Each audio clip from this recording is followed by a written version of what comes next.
बड़ी खबर जल्दी से दर्शकों को बता देते हैं। नई दिल्ली रेलवे स्टेशन हादसे से जुड़ी यह खबर मिल रही है। एलएनजेपी अस्पताल ने हेल्पलाइन नंबर भी बाकायदा जारी किया है। एक हेल्पलाइन नंबर यहां पर जारी किया गया है लोगों के लिए, क्योंकि कई ऐसे लोग हैं जिनके अपनों को तलाशते हुए वो अलग अलग जगहों का रुख कर रहे हैं। लेकिन इस बीच एलएनजेपी हॉस्पिटल की तरफ से बाकायदा एक हेल्पलाइन नंबर यहां पर जारी किया गया है, जो स्क्रीन पर हम आपको दिखा रहे हैं। 9873617028 और 77011235012007 ये नंबर है दोनों, जो एलएनजेपी हॉस्पिटल की तरफ से जारी किए गए हैं। चूंकि कई लोग जो कि घायल हैं वो इस वक्त यहां एलएनजेपी हॉस्पिटल लेकर जाए गए हैं। अक्षय हमारे साथ लगातार बने हुए हैं। अक्षय का एक बार फिर से रुख कर लेते हैं। अक्षय, जाहिर तौर पर इससे पहले जब पलक से भी मैं बात कर रही थी तो उसने बताया कि किस तरह से वहां पर भी जो परिजन है अपनों को ढूंढते हुए पहुंच रहे हैं। लेकिन दूसरी तरफ अगर हम इस हादसे की बात करें, जो लगातार डिस्कशन हम आपसे भी कर रहे हैं, वाकई एक बड़ी लापरवाही अधिकारियों की इसे कहा जा सकता है। अक्षय, जब पहले से ही पता है महाकुंभ का मौका है और भीड़ बढ़ना लाजमी भी है, वीकेंड का मौका है, तो क्यों इस तरह की व्यवस्था वहां पर पहले से नहीं की गई कि इतनी भीड़ वहां पर इकट्ठा हो गई, इस तरह की चीजें हो गई और उसके बाद अब अधिकारियों की आंखें खुल रही हैं?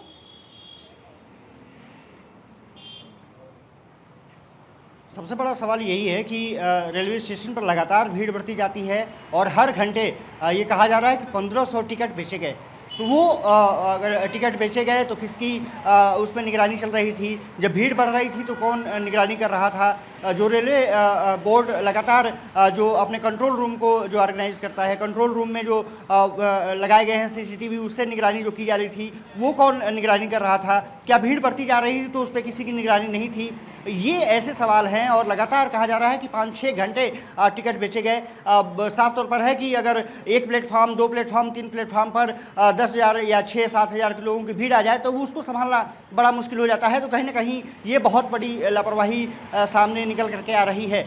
अब सबसे बड़ी बात यह है कि जांच हो रही है। जांच में क्या कुछ निष्कर्ष निकलता है, क्या अधिकारी आउटपुट पाते हैं कि आखिरकार इस घटना के पीछे कौन जिम्मेदार है? ये माना जा रहा है कि रेल मंत्री जो बैठक कर रहे हैं, बैठक के बाद कुछ स्पष्ट रूप से सामने आ पाएगा कि आखिरकार किसकी जो जिम्मेदारी थी उसको किसने नहीं निभाया, क्या लापरवाही सामने आई, और लापरवाही आई तो किस स्तर पर लापरवाही सामने आई, क्या निचले स्तर के अधिकारी थे या फिर ऊपरी स्तर के अधिकारी इसके लिए जिम्मेदार हैं? साफ तौर पर है कि 18 लोगों की मौत हो जाना, कई घायल हैं, अपनी ज़िंदगी से जूझ रहे हैं। एक जिम्मेदारी निश्चित रूप से लेनी पड़ेगी। कोई ना कोई तो इसका जिम्मेदार है। वो जिम्मेदार कौन है? अब उसी को खोजबीन करने के लिए हाई लेवल की जो एक बैठक चल रही है और इंक्वायरी चल रही है। इंक्वायरी में क्या कुछ निकलता है, ये सबसे बड़ा सवाल है। लेकिन कहीं ना कहीं रेलवे प्रशासन पर अब विपक्ष भी लगातार हमलावर होता हुआ दिख रहा है। और जिस तरह से लगातार ट्रेनों का डिलेवमेंट हुआ था और उसके बाद इस तरह की घटना, खास करके दिल्ली में,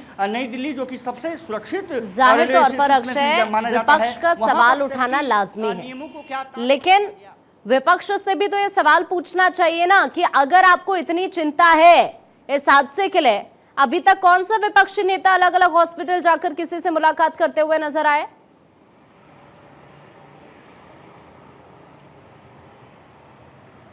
देखिए, सबसे बड़ी चीज़ होती है कि सरकार की जवाबदेही होती है, रेल मंत्रालय को जवाब देना पड़ेगा। हालांकि ये सवाल जरूर उठ रहा है कि सिर्फ संवेदना व्यक्त करने से, बड़े नेताओं के, विपक्षी नेताओं की संवेदना व्यक्त करने से कुछ नहीं होता है। कठिन समय है, ज़रूरत है कि कोई भी स्टेटमेंट अगर जारी किया जाए तो उसको बहुत सोच समझ कर जारी किया जाए।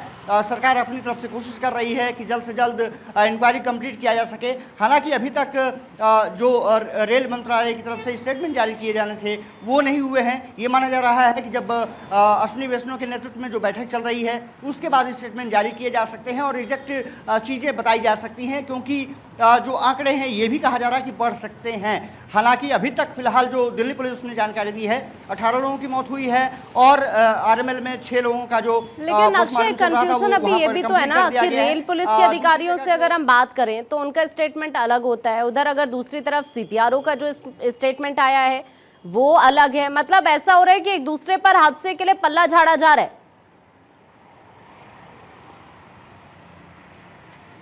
देखिए एग्जैक्ट चीज़ें इसीलिए मैं बात कर रहा हूँ कि एग्जैक्ट कैसे हुआ था, क्या हुआ था, पल्ला झाड़ने से नहीं चलेगा। और रेलवे जो खास करके जिस तरह से कल रात में रिपोर्टर्स को भी भ्रमित किया गया, तमाम लोगों को भ्रमित करने का प्रयास किया गया, एग्जैक्ट जानकारी नहीं दी गई। पहले कहा गया कि रूमर है, इस घटना कुछ नहीं हुई है। अब ये कहा जा रहा है कि जल्द ही चीज़ें क्लियर हो जाएंगी।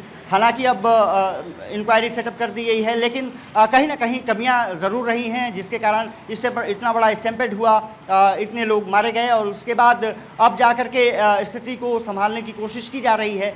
ज़रूरी है कि घटना हो जाती है, हो गई है, और उसके बाद अब जो कार्रवाई होनी चाहिए वो किस तरह की होती है, ये सबसे बड़ा सवाल है।